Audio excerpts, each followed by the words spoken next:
lahat po kayo ay makakarinig ng pagbabaluktot ng issue, mga kung ano-anong distraction, no?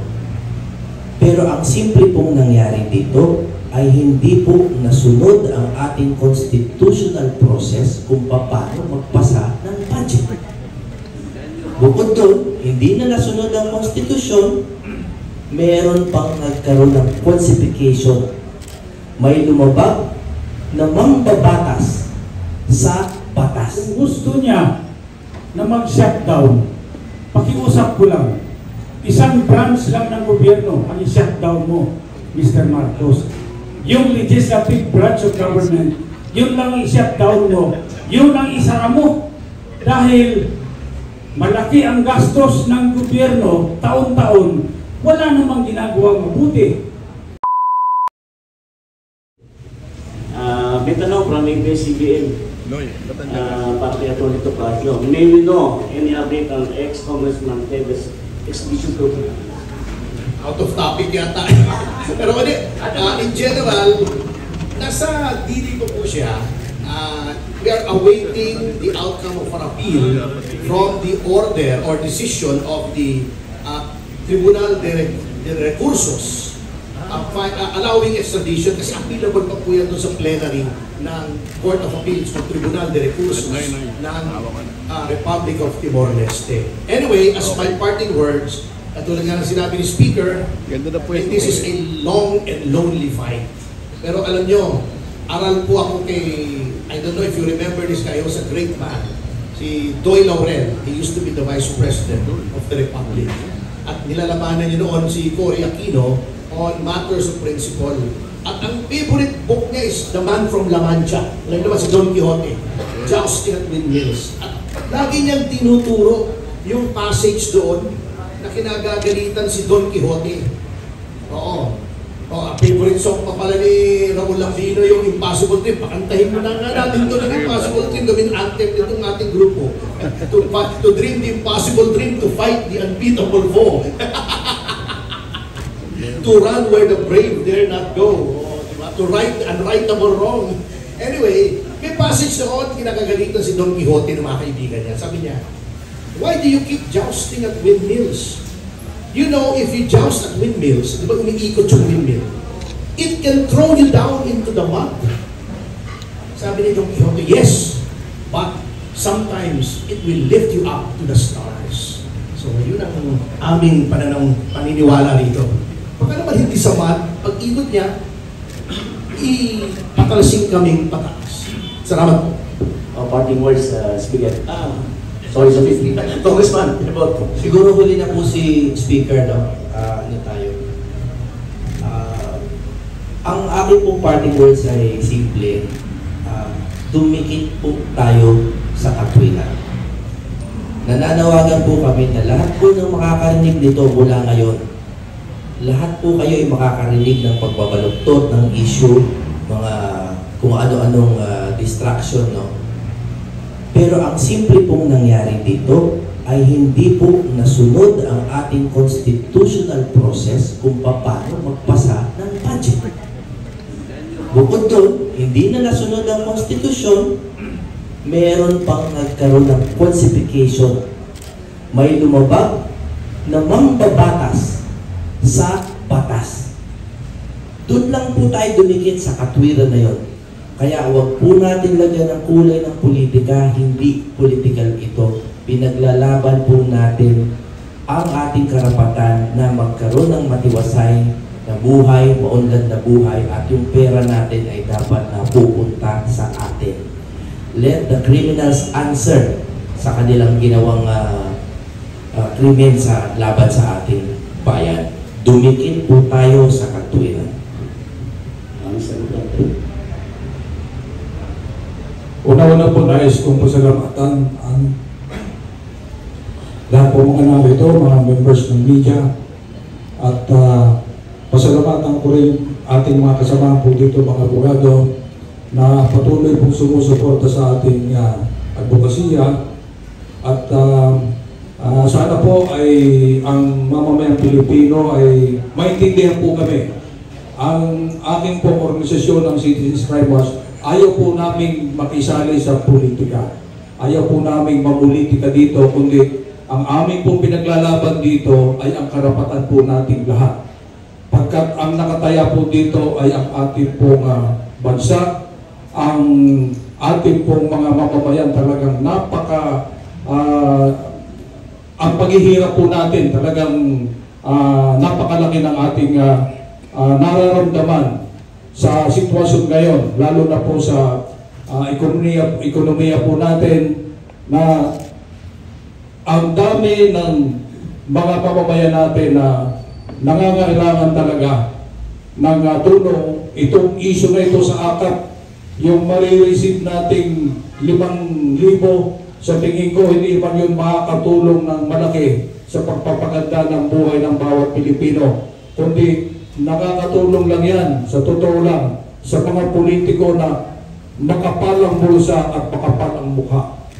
So hindi po natin pwedeng payagan na ganito na lamang po ang mangyayari sa ating bansa pagkat kawawa po ang mga mamamayan nating Pilipino na karamihan sa kanila ay nagugutom, walang hanap buhay.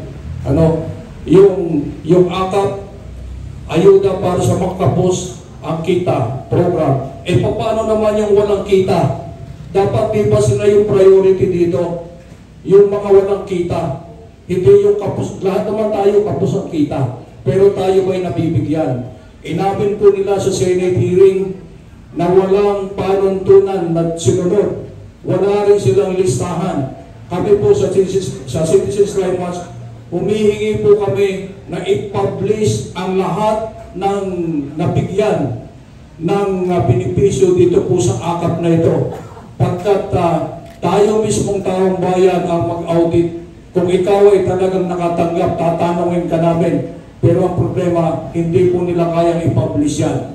Pero hinihingi po namin sa ating gobyerno, lalo na po sa DSWD. Alam nyo, nakakaawa yung mga taga-DSWD. Kapag nagsisisihan na sila po ang nasisisi. Pero wala naman sila magawa pagkat nakagapos ang kanilang kamay.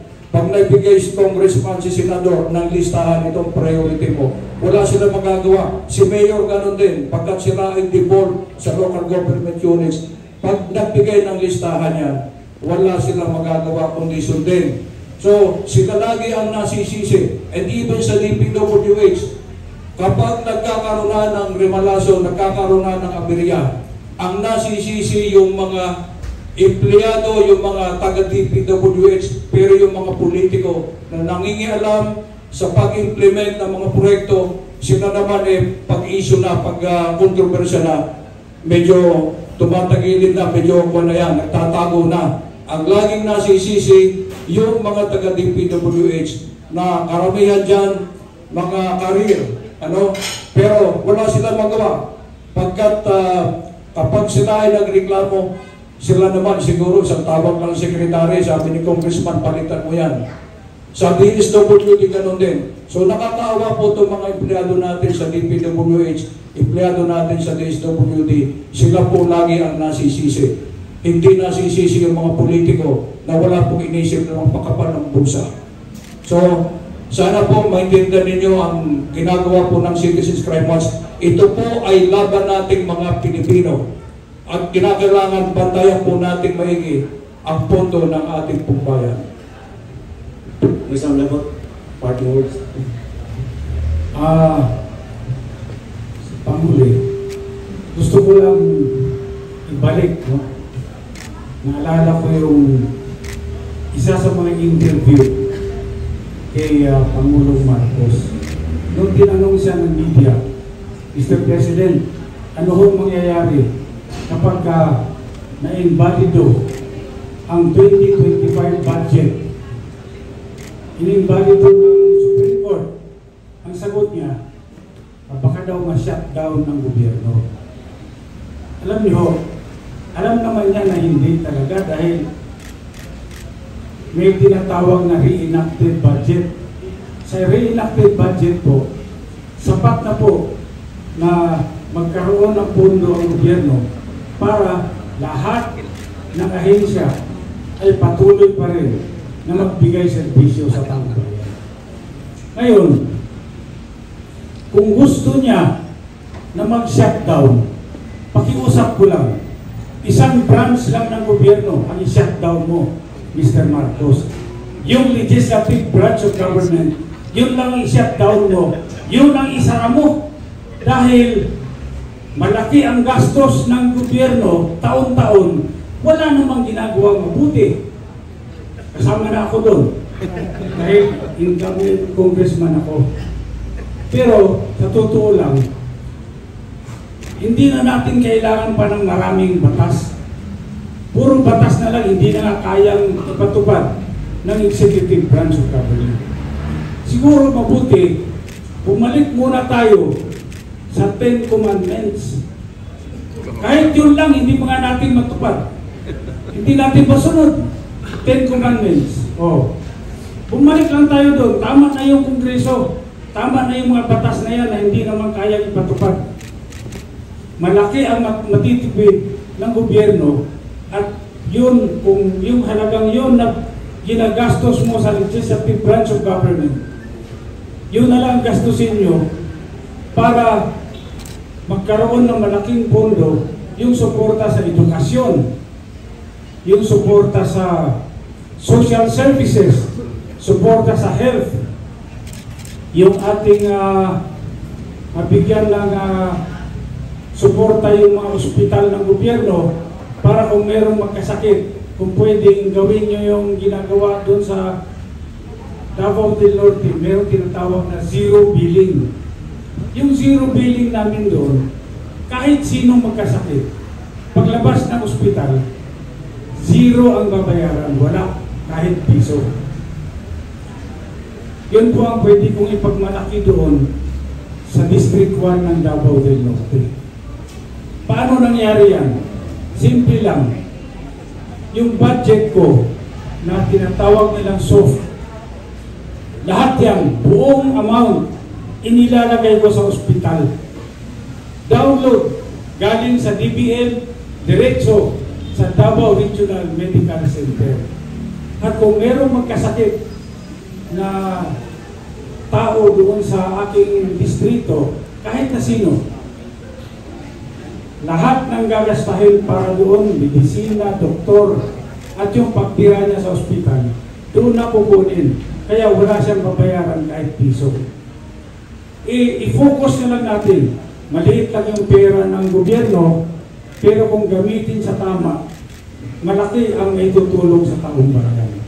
So Mr. President, kung gusto niyo mag-shutdown, pakiusap ko, yung legislative branch of government, yun lang i-shutdown nyo.